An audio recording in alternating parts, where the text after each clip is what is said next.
जंगल के एक कोने में कालू कौवे की एक छोटी सी दुकान थी, जहाँ पर वो गर्मा गर्म ब्रेड पकोड़ा बनाकर बेचता था। उसकी पकौड़ियों की खुशबू इतनी लाजवाब होती कि दूर दूर से जानवर और परिंदे खींचे चले आते थे। आइए, गर्मा गर्म ब्रेड पकोड़ा खाइए। कुरकुरे भी हैं, चटपटे भी हैं। एक बार खाओगे बार बार आओगे। अरे अरे कालू, जल्दी जल्दी बेचना, आज मुझे नई साड़ी लेनी है। कमाई मुझे थोड़ी तगड़ी चाहिए। अरे गौरी, परेशान क्यों कर रही है? बेच तो रहा हूँ, क्या तुझे बेच दूं? आई बड़ी, जब देखो ये चाहिए वो चाहिए। चल काम में हाथ बटा, ज्यादा बकवास ना कर। गौरी कौवी चुपचाप जल्दी जल्दी काम करवाने में लग जाती है। तभी मिठू तोता उड़ता हुआ आता है। अरे अरे कालू भाई, तेरे पकोड़े ने तो जंगल में खुशबू फैला रखी है, जल्दी से एक प्लेट बना दे। कालू कौवा जल्दी से मिठू तोते को एक प्लेट बनाकर देता है। ओफो, क्या बनाया है कालू भाई, तुम्हारे स्वाद ने तो दुनिया जीत ली है। पूरा दिन कालू कौवा मेहनत करने के बाद थका हारा घर लौटता है। गौरी कौवी घर में पहले से पहुंच चुकी थी। कालू, कितने पैसे कमाए आज? बिना पैसे दिए घर के अंदर नहीं घुसने देना मैंने तुम्हें। अरे गौरी, थका हुआ हूँ, थोड़ा पानी तो दे दो। दिन भर गर्मी में काम किया है, थोड़ा चैन से सांस तो लेने दो। चैन? जब शादी की थी तब कहाँ था ये चैन? अरे तेरे साथ पूरी जिंदगी काटी है, किन किन मौसमों को नहीं देखा मैंने। अब पहले कमाई दे, उसके बाद ये बहाने बनाना। कालू कौवा गौरी कौवी को अपनी कमाई देता है और फिर कालू कौवी को घर में एंट्री मिलती है। गौरी कौवी की एक बेटी थी जो बहुत मासूम थी, लेकिन गौरी कौवी को बेटा चाहिए था, इसलिए वो अपनी बेटी से बिल्कुल भी प्यार नहीं करती थी। पापा, पापा मुझे भूख लग रही है। चुप कर जा, जब देखो भूख लग रही है। जा जाकर पहले बर्तन धो ले, उसके बाद कुछ खाएंगे। कालू, बाहर से ही कुछ ले आना, मेरा मन नहीं है, पंख दर्द कर रहे हैं, मैं जा रही हूँ सोने। ऐसा कहकर गौरी अपने घोंसले में लेट जाती है, लेकिन कालू कौवा अपनी बेटी भूरी को ब्रेड पकोड़ा देता है। कालू कौवा अब दिन रात मेहनत करता, लेकिन गौरी कौवी उसकी मेहनत से खुश नहीं थी। एक दिन गौरी कौवी चुपचाप कालू कौवे की सारी कमाई लेकर भाग जाती है। कालू कौवा अब बिल्कुल अकेला था। अरे सारे पैसे कहाँ चले गए?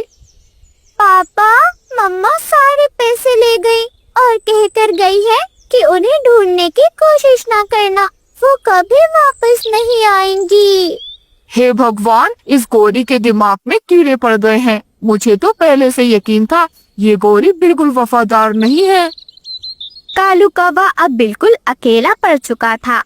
एक दिन रानो चिड़िया घोंसले में बैठी हुई कालू कौवे के बारे में ही सोच रही थी।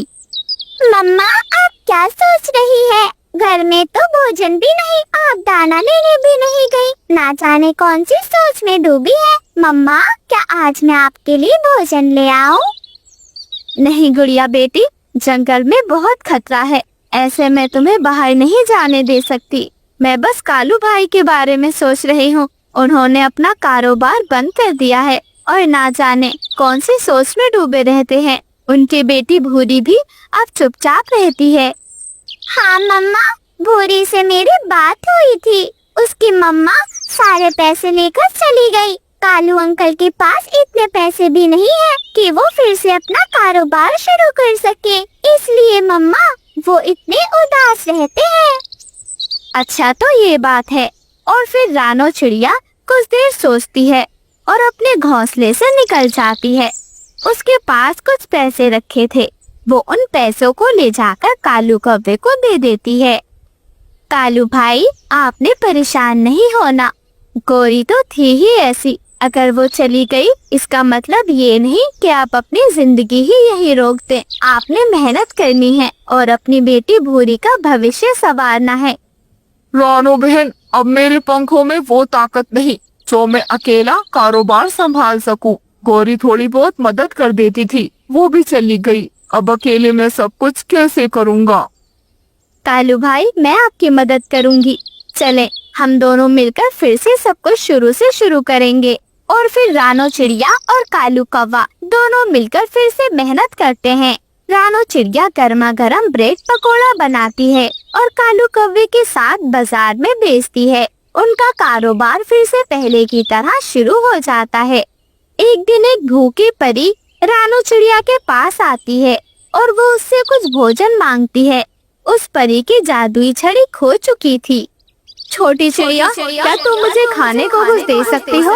मेरे पास कुछ भी नहीं है। मेरी जादुई छड़ी भी खो चुकी है। अगर तुम मुझे कुछ खाने को दे दो तो मेरा भला हो जाएगा।